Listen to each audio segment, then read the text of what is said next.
The Vex has no hope, no imagination, no drive, no fear. All they have is the pattern. So, how do we fight one that knows no fear, has no imagination, and holds on to no hope? How do we face a battle against enemies of cold calculations that holds little restraint in order to further their ideals? Are we truly lost before we can even begin to comprehend the nature of our enemies? Fortunately for us, there are those who defy this belief to learn more about them in hopes to find a way to understand their true nature. So, what is the Vex? Though much of their origin is shrouded in mystery, dating back billions of years, most documented history of the Vex is mere speculation. So you may be inclined to ask yourself, why do we know so little as to where these machine-like intelligences come from? The Vex are often described as a hyper-intelligent, time-spanning thought mesh, a collective mind composed of countless components, intelligences, distributed across both time and space. The machine-like beings that we encounter are not the actual forms of the Vex, but merely containers that carry mind cores filled with milky fluids called radiolaria.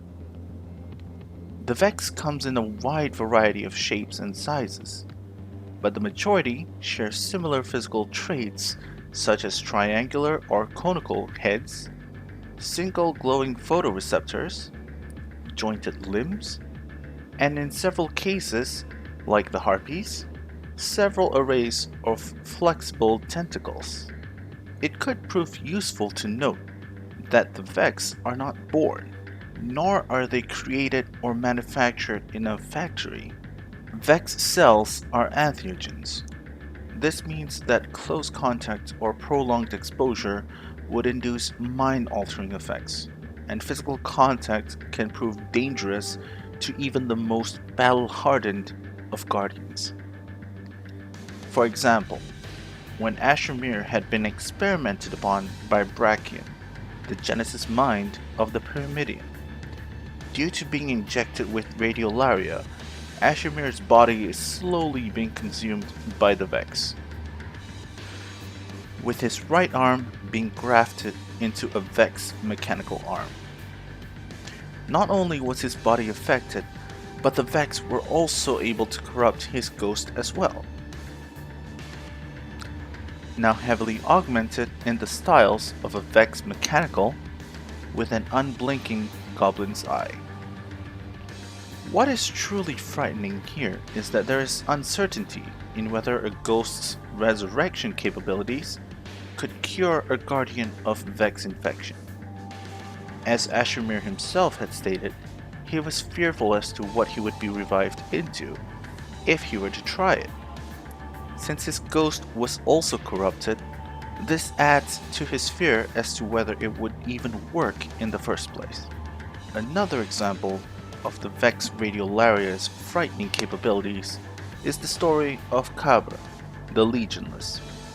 Once a proud titan, he brought it upon himself to breach the vaults of glass, along with his fire team, which consists of Warlock Predeath and the legendary Hunter Baharian. However, fate was not on their side, as their fire team almost immediately fell prey to the horrors of the vault. Led by the Templar and its oracles, Cabra's fire team was quickly dispatched one at a time until only Cabra was left. They did not kill him, however, instead cornering him into a sense of obsession with destroying the Vex itself. Slowly but surely, in order to survive, Cabra assimilated Vex body parts in order to repair his broken armor. At one point, even drinking some Vex radiolaria. This proved to be his fatal undoing, as the Vex has slowly altered his mind and began assimilating his body. However, he did not go down without a fight. Even after losing his ghost, he used the last bit of light that he had left to forge the Aegis, which proved a vital part in the next fire team's success in breaching the Vault of Glass. As you can see, one of the scariest aspects of the Vex is not only the immediate danger that they pose, but the possibility of them slowly corrupting and assimilating even something as paracausal as the light, with their ultimate goal being to remake all of reality in their image. So where do they come from? As written in the Book of Unveiling, before time and the universe began, there were only two, the gardener and the winnower. They would often engage in games which often involves flowers in a garden, with the sole purpose of one side assimilating the other. However, when the gardener and the winnower began to fight with one another in the early stages of reality, residual patterns from their previous games escaped into the new universe, manifesting themselves within matter, often altering the chemical properties of young stars and comets. These would then fall upon planets, introducing new organisms and life forms, thus becoming the very first radiolaria. From then on, the Vex found themselves to once again participate in the games they had been previously used for, to consume and assimilate every being it comes into contact with. The earliest recorded appearance of the Vex was on Mercury in the Golden Age. Right after the Traveler had finished transforming the planet, the Vex arrived, undoing the transformation before creating Panoptis' infinite mind. With this, they began transforming the planet into a machine world that would eventually house what is now known as the Infinite Forest, a reality engine used to simulate reality itself in order to further their goals.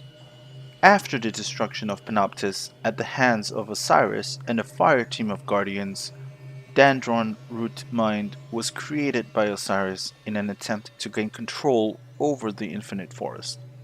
However, it soon gained sentience and itself attempted to gain control over the Infinite Forest in Panoptis' place. The Vex influence on Venus was first discovered during the Golden Age of humanity, with ruins dating back countless millennia ago. However, what strikes the ruins as odd is that the ruins do not seem to come from a different time, but rather a different reality altogether. Furthermore, the Vex has multiple energy relays, which are powered by heavily protected Nexus, deep underground. Most existing structures, both old and new, are slowly being swallowed up by the vast oceans, and in turn being slowly replaced by a massive Vex citadel towering over the plains of Venus. Though unknown to what its true purpose holds, the Vex's unceasing devotion to defending it paints a somewhat grim picture for what may occur if it were completed. What little is known, however, is that the top of the citadel houses the Terminus, a gate network that connects the citadel to all other time streams that were opened to the Vault of Glass. On Mars, the Vex has been waging an intense war against the Cabal, fearful of what might become of the Black Garden if they were to ever lose control of the gate leading to it. But, despite vast numbers and unceasing assault, the Cabal has managed to maintain a strong foothold on the planet. The stalemate, however, was disrupted when the Red Legion invaded, bringing their full might to push the Vex back, not only gaining more foothold on the planet, but also destroying the gate to the Black Garden in the process. Not much is known about how the Vex had come to arrive on Nessus, but what we do know is that at some point in time, Argos' planetary core oversaw the planet's transformation into a machine world.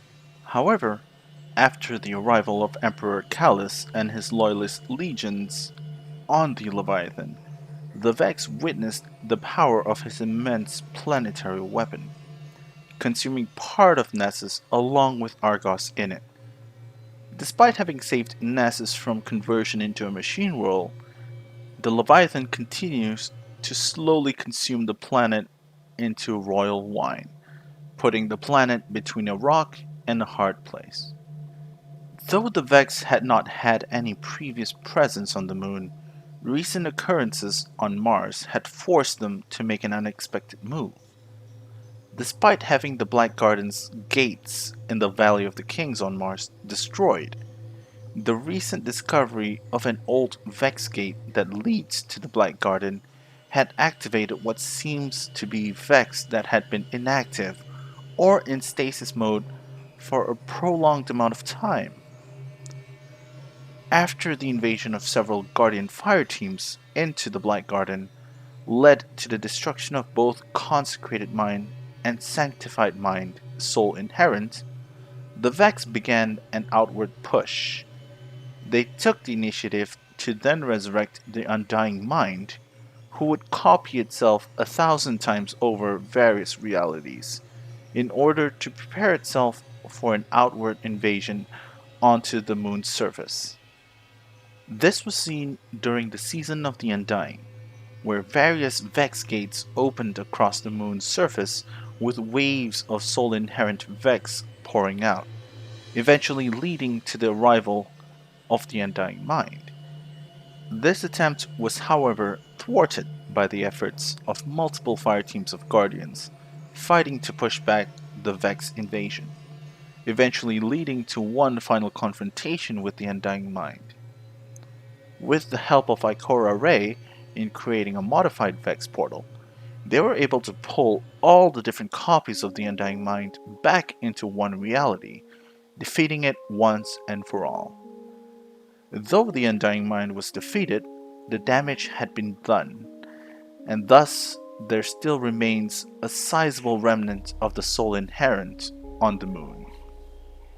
Though prominent on the moon, soul inherent Vex originates from the Black Garden, having been in stasis for an unknown amount of time, though judging from the moss growing and rusted look of their frames, it would be safe to assume that it has been at least several centuries, if not millennia old. It has been mentioned that the Vex are not the original inhabitants of the Black Garden, only that the darkness had called out a single question, and the Vex are the answer. The Vault of Glass has been described as a timeless realm used as a testing ground by the Vex. The Vault itself manipulates reality through the use of ontological warfare, or to put it simply, a warfare that manipulates existence itself. In this time and space, the Templar and the Gorgons process reality to get a better grasp as to how best to approach the long-term plans of the Vex Collective. In the end, it only seems to paint a much darker image of the Vex, gauging their capabilities and true nature. Much of our existing fears are reinforced by the threat that they pose from every front that we try to expand upon, let alone the testimony of those who were fortunate enough to survive the various encounters and experimentations by the Vex. Now, to avoid ending this video with a grim image of the future, let me present a quote from the legendary Titan who took on an entire reality of Vex single-handedly. "You are the shield. The ward allows you to bear the brunt of the impact, nothing more. You are the shield, and the light keeps you standing." Saint 14.